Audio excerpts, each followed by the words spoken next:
লা ইলাহা ইল্লাল্লাহ, লা ইলাহা ইল্লাল্লাহ, আলহামদুলিল্লাহ, আলহামদুলিল্লাহ, আল্লাহু আকবার, আল্লাহু আকবার, জোরে আল্লাহু আকবার, আরো জোরে আল্লাহু আকবার, আল্লাহু আকবার, লা ইলাহা ইল্লাল্লাহ, লা ইলাহা ইল্লাল্লাহ, আলহামদুলিল্লাহ, আলহামদুলিল্লাহ, আল্লাহু আকবার, আল্লাহু আকবার, আল্লাহু আকবার।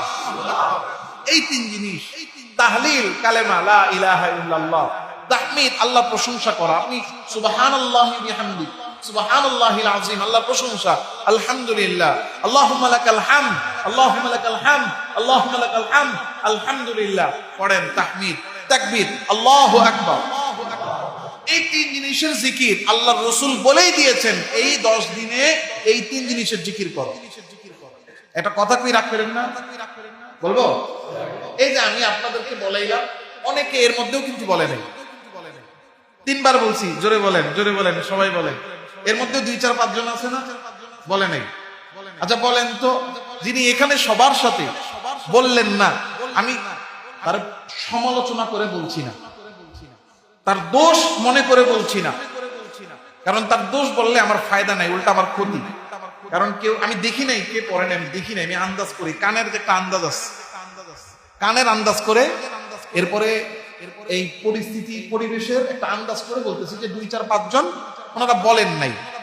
তো এই এখন বলেন নাই, কে বলেন নাই আমি জানি না, কিন্তু এরপর বলে নাই, এই কথাটা বলার দ্বারা যিনি বলেন নাই উনি মনে মনে ভাববে হুজুর মনে আমার দেখছে বা আমার আন্দাজ করে হুজুর মনে আমার ইঙ্গিত করে বলতেছে। তাহলে আমার কি লাভ হলো না লস হইলো? লস হইলো, কারণ উনি আমার শত্রু হয়ে যাবে, বরং হুজুর আমার ইন্ডিকেট করে বলছে। কিন্তু এরপর আমি এই কথাটা বলতেছি, কেন বলতেছি? ওনার ভালোর জন্য। এই যে দেখেন, সবাই সুবহানাল্লাহ বললো, আলহামদুলিল্লাহ বললো, আল্লাহু আকবার বললো, এখানে উৎসাহিত হয়ে বলার মতো মানসিকতাটা আমার মধ্যে নাই, বা আমি পারলাম না, আল্লাহ আমার তৌফিক দিল না। তাহলে যখন কিনা আমি একাকী থাকবো 10টা দিন এই আমল করার, আমি কেমনে পারবো? আমি কি তার সমালোচনা করে বলছি কারো না? কল্যাণকামী হইয়া বললাম, ভালোর জন্য। আমার শত্রু মনে করেন না। আমি যেদিন প্রথম আসছি ওই দিনও বলছি, এখনো বলি, সারা জীবন এটাই বলবো। আমাদের অনেক কথা মনে হবে আপনার হুজুরের মনে আমার ইঙ্গিত করে বলছে, হুজুরের মনে আমার বিরুদ্ধে করবে, কিন্তু না। আমি কিন্তু আসি একদিন, কে কেমন তাও চিনি না, কার কি আছে না আছে তাও জানি না, কিন্তু যেটা হক, যেটা ন্যায়, যেটা আমার জন্য কল্যাণকর, ডাক্তারের কাছে গেলে অনেক সময় ব্যথা দেয় না, ডাক্তারের সাথে শত্রুতা আছে নাই, তবুও দেয়। কেন দেয়? ভালোর জন্য। দেখেন এখানে যারা আছেন, সুবহানাল্লাহ, আলহামদুলিল্লাহ, আল্লাহু আকবার, এইটা যদি আপনারা পড়তে পারেন, তাহলে আপনারা পড়ে আপনাদের লাভ। আর আপনারা পড়লে, আমি যে আপনাদেরকে পড়তে বললাম, এটা জানাইয়া দিলাম, এটার জন্য আমি একটা নেকি পাবো না?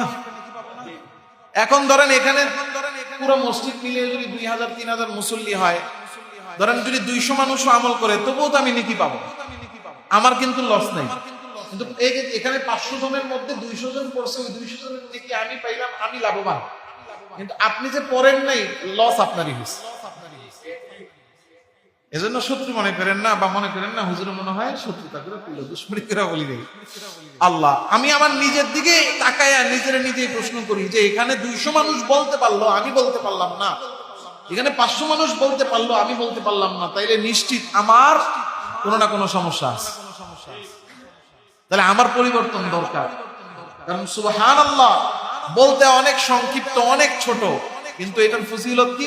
আল্লাহর রাসূল হাদিসের মধ্যে বলেছেন, যে ব্যক্তি একবার সুবহানাল্লাহ বলবে, সাথে সাথে আল্লাহ তাআলা রব্বুল আলামিন তার জন্য জান্নাতে একটা গাছ লাগায় দেন। এই জান্নাতে গাছ লাগা মানে কি? দেখেন অনেক সময় আমরা ছোট জিনিস গবেষণা করি না, চিন্তা করি না। ধরেন আপনি আমেরিকাতে একটা বাড়ি আছে, কোনোভাবে একটা বাড়ি কিনে ফেলছেন, জায়গা জমি দলিল সব আপনার নামে হয়ে গেছে। এখন আপনি থাকেন বাংলাদেশে, কিন্তু আপনার নামে জায়গা জমি, এটা রেজিস্ট্রেশন হয়ে আপনি আমেরিকা একটা বাড়ির মালিক। এখন আপনি আমেরিকার এম্বাসিতে গেছেন, আমার ভিসা দেন, কেউ বলছে দিমু না, তখন আপনি কি বলবেন? দিবা না মানি? আমেরিকাতে আমার কি আছে? ঠিক আছে, তোমার পুরো আমেরিকা লাগবে না, আমার বাড়িতে আমার যেতে দাও। কি তা আমি সুবহানাল্লাহ বলে গাছ লাগাইলাম। কি কোথায়? এই জান্নাতের গেটের সামনে যাওয়ার পরে বলবে এই জান্নাতে ঢুকতে পারবা না। জান্নাত লাগবো না, ভিতরে একটা গাছ আছে, আমার গাছ আমার দাও। জান্নাত লাগবে না, জান্নাতের ভিতরে কি আছে? আমার গাছ লাগবে, আমার গাছের হয় আমার গাছ দাও, নাহলে আমার গাছের উপরে নিয়ে বহ। আরে আল্লাহ তাআলা বান্দাকে যে ক্ষমা করবেন, মাফ করবেন, এই যে উলামায়ে কেরাম এত বলেন, আপনারা আমার কাছে কি মনে হয় আমি আর আপনি জীবনে কতটা গুনাহ করছি? 60 বছর, 70 বছর? আরে আমার কাছে আমার না হায়াতটা শুধু 70, আমার 70 বছর আমার কাছে পুরা। আল্লাহ তাআলার কাছে এটার কি কোনো হাইসিয়ত আছে? সামান্য। এটা আল্লাহ তাআলা রাব্বুল আলামিনের কিছু আসেও না, কিছু যায়ও না। আমার সারা জীবনের গুনাহ এক পাল্লায় দিলে আল্লাহর রুবুবিয়াত, আল্লাহর বরত্বের যাররা পরিমাণ কমবে। আল্লাহ তাআলা তো নিজেই বলছেন, হাদিসের মধ্যে সুস্পষ্ট আছে যে সারা পৃথিবীর মানুষ অবাধ্যতা করলেও আল্লাহর রাজত্বের মধ্যে যাররা পরিমাণ কমবে না। সারা পৃথিবীর মানুষ আল্লাহকে অস্বীকার করা শুরু করছে, আমরা আল্লাহকে মানি না। ধরেন আদম আলাইহিস সালামের পর থেকে নিয়ে কিয়ামত পর্যন্ত, বোঝানোর জন্য শুধু, আল্লাহ মাফ করে দেখ, আমি বেয়াদবির জন্য না, বোঝানোর জন্য বলছি। আদম আলাইহিস সালামের পর থেকে নিয়ে কিয়ামত পর্যন্ত পৃথিবীর সব মানুষ মানে আল্লাহকে অস্বীকার করে। তাইলে কি আল্লাহ তাআলার বরত্ব, আল্লাহর খোদাগিরি, আল্লাহ তাআলার রাজত্ব, আল্লাহ তাআলার প্রভুত্বের মধ্যে যারা পরিমাণ কমবে?